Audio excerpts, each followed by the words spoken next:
CrCO6 यानी chromium के साथ CO जुड़े हुए हैं 6 है। यहाँ पर CO6 देखते ही इसका मतलब है यहाँ पर कोऑर्डिनेशन नंबर है, यानी कि समन्वय संख्या है वो 6 है, यानी कि धातु व लिगेंड के बीच में 6 प्रकार के सिग्मा बंध बन रहे हैं। तो कोऑर्डिनेशन नंबर 6 है, तो हाइब्रिडाइजेशन या तो sp3d2 होगा या फिर d2sp3 होगा।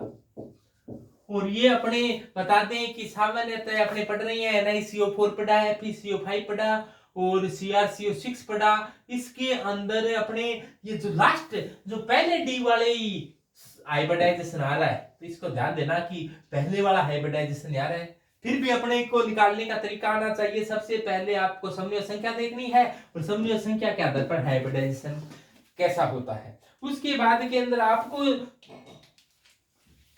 क्रोमियम का ऑक्सीडेशन स्टेट, चूंकि कार्बोनिल यौगिकों में धातु का ऑक्सीडेशन स्टेट क्या होता है, 0 होता है। क्रोमियम का एटॉमिक नंबर 24 होता है और इस पर ऑक्सीडेशन स्टेट क्या है, 0 है। तो क्रोमियम का इलेक्ट्रॉनिक विन्यास होता है वो एक विचित्र इलेक्ट्रॉनिक विन्यास होता है। तो आपने सुना होगा कि half filled and full filled orbital are more stable. आधे भरे हुए कक्षक व पूर्ण भरे हुए कक्षक अधिक स्थायी होते हैं। ऐसा स्थायित्व प्राप्त करने के लिए होना यह चाहिए था कि 3D के अंदर 4 इलेक्ट्रॉन होते और 4s के अंदर 2 इलेक्ट्रॉन होते, लेकिन 4s का इलेक्ट्रॉन 3D में चला गया, तो इसका इलेक्ट्रॉन विन्यास होता है 3d5 4s 1, क्योंकि ये आधा भरा गया। Half filled orbital and full filled orbital are more stable. आधे भरे हुए कक्षक व पूरे भरे हुए कक्षक अधिक स्थायी होते हैं। 4s के बाद में 4p 4d 4f होते हैं, लेकिन यहां पर कोई इलेक्ट्रॉन इसमें नहीं है। 3D के अंदर 5 इलेक्ट्रॉन है, कहां है, ये रहे 5 इलेक्ट्रॉन, 1 2 3 4 5। 4s के अंदर 1 इलेक्ट्रॉन है, 4p खाली पड़ा है, 4d खाली पड़ा है, 4f खाली पड़ा है, 4g होता ही नहीं है। ये क्रोमियम 24 की बात थी, क्रोमियम ने कोई इलेक्ट्रॉन त्यागा नहीं। अब देखो ये ग्राउंड स्टेज की बात थी, एक्साइटेड स्टेट आनी नहीं, क्योंकि यहां पर 2 इलेक्ट्रॉन है नहीं, कई इलेक्ट्रॉन कहां जाए। अब होगा ऐसा कि यहां पर D2sp3 हाइब्रिडाइजेशन पाया जाता है। क्यों पाया जाता है, क्योंकि आपको देखना है कि लिगेंड कैसा है। लिगेंड यहां पर कैसा है, तो अपने ऐसे कहते हैं लिगेंड, यहां पर लिगेंड है वो पर्पल लिगेंड है, पर्पल है यानी कि स्ट्रॉन्ग लिगेंड है। और स्ट्रॉन्ग लिगेंड होता है वो इलेक्ट्रॉनों की कपलिंग करवा सकता है, इलेक्ट्रॉनों का युग्मन करवा सकता है। तो ये स्ट्रॉन्ग CO लिगेंड आकर कहेगा कि इसको कहेगा कि तू यहां चला जा, चुपचाप चला जा बालक, और ये यहां चला गया, ये यहां चला गया। ऐसा होने पर क्या हो गया, देखो ध्यान से, ये देखो कुछ बात ऐसे थी, पहले ऐसी बात थी, पहले ऐसा कुछ था, लेकिन ये इलेक्ट्रॉन तो कहां चला गया, ये यहां चला गया। क्यों चला गया, क्योंकि CO एक पर्पल लिगेंड है। पर्पल लिगेंड की स्थिति में इसने आकर कहा है कि इधर चला जा, और पर्पल की बात माननी जरूरी हो जाती है, स्ट्रॉन्ग की बात माननी जरूरी हो जाती है। पिटाई से बचने के लिए स्ट्रॉन्ग की बात माननी पड़ी अपने को। और ये यहां चला गया ये इलेक्ट्रॉन, और ये कहां चला गया, यहां, और ये कहां चला गया, यहां। तो 2d खाली हो गए, 4s खाली हो गया, 4p खाली हो गया, और ये हाइब्रिडाइजेशन हो गया। d कितने हैं, खाली 2, 1s भी खाली है, 3p भी खाली है, तो हाइब्रिडाइजेशन हुआ, बोलो D2sp3 हाइब्रिडाइजेशन हुआ। अब D2sp3 हाइब्रिडाइजेशन हो जाएगा तो CO है वो लोन पेयर देने के लिए आएंगे, और ये आ चुकी हैं, ये रहे CO। कितने CO आए हैं भाई, बोलो, ये आगे 6, इसके पास लोन पेयर है। इन्होंने बताया कि हमारे कार्बन के पास है ना एक लोन पेयर है, लोन पेयर ये डोनेट करता है, और ये उपसहसंयोजक बंध बनाता है। और ये देखो लोन पेयर डोनेट करता हुआ और यहाँ पर बंध बनता हुआ। और ये बंध देखो, बताओ कौन सा बंध बना है, सिग्मा बंध बना है। हाइब्रिडाइजेशन D2sp3 हो चुका है। और ये इसमें D2sp3 हो चाहे sp3d2 हो, ऑक्टाहेड्रल ज्यामिति होती है, क्रोमियम बीच में बैठेगा। इस प्रकार से एक CO यहाँ यहाँ यहाँ यहाँ, एक CO है यहाँ, एक CO है यहाँ। अब देखो इनके कोणों को मिला दिया जाए तो ये वर्ग समतलीय ज्यामिति बन जाती है। और एक पिरामिड ऊपर है, एक पिरामिड नीचे है, तो इस ज्यामिति को कहा जाता है स्क्वायर प्लेनर बाई पिरामिडल। तो इस ज्यामिति को कहेंगे स्क्वायर प्लेनर बाई पिरामिडल, यानी कि वर्ग समतलीय द्विपिरामिडी, वर्ग समतलीय द्विपिरामिडी। और इसका स्पेशल नाम होता है, वो क्या होता है,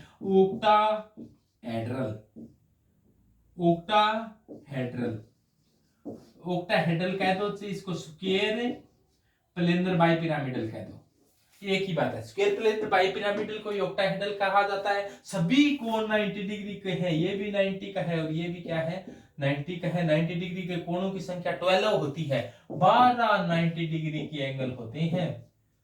और इस प्रकार से ज्यामिति बढ़ जाती है। यहाँ पर सभी के सभी इलेक्ट्रॉन युग्मित है, तो अयुग्मित इलेक्ट्रॉनों की संख्या क्या है, 0। अनपेयर इलेक्ट्रॉन है वो क्या है, 0 है। और यदि अनपेयर इलेक्ट्रॉन 0 होते हैं तो इसको कहा जाता है डाई एटॉमिक, या तो ये होगा